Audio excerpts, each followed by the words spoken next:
பௌஷ்ய மாதம் என்றழைக்கப்படும் தை மாத மாஹாத்மியத்தின் 22ஆம் அத்தியாயமான 22ஆம் நாள் கதை இனிதே துவங்குகிறது.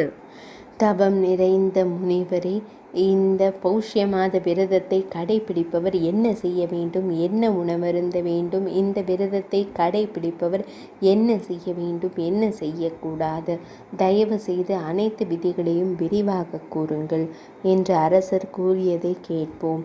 அப்போது வால்மீகி முனிவர், அரசரே, பௌஷ்ய மாதத்திற்கு என்ன விதிகள் சொல்லப்பட்டுள்ளனவோ அந்த விதிகள் அனைத்தையும் நான் உங்களுக்கு சுருக்கமாக கூறுகிறேன், கேளுங்கள். தூய்மையாக இருங்கள். பௌஷ்ய மாதத்தில் கோதுமை, அரிசி, சர்க்கரை, மிட்டாய், பச்சை பயிறு, எள், பட்டாணி, வாதுமை கொட்டை, இஞ்சி, கீரைகள், வெள்ளரி, வாழைப்பழம், உப்பு, தயிர், நெய், வெண்ணெய், மாம்பழம், ஆராத், அரசமரம், சீரகம், உலர்ந்த இஞ்சி, சுக்கு, புளி, வெற்றிலை, ஏலக்காய், நெல்லிக்காய் இவை அனைத்தையும் எடுத்துக்கொள்ள வேண்டும். எள் இல்லாமல் சமைக்கப்பட்ட இவை அனைத்தும் உணவுகள்.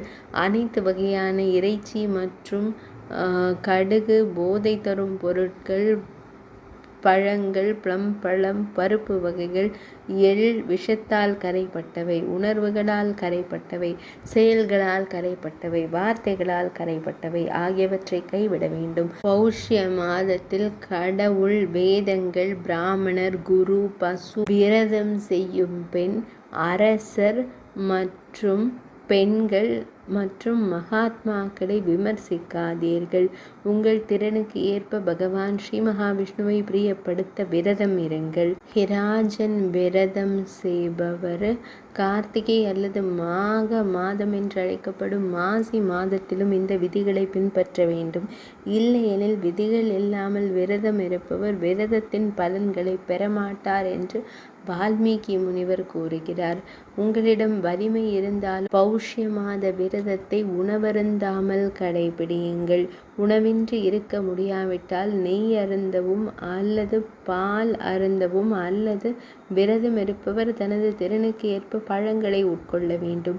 புத்திசாலி ஆண்கள் விரதத்தில் பங்கு இல்லாதது போல் விரதத்தை செய்ய வேண்டும்.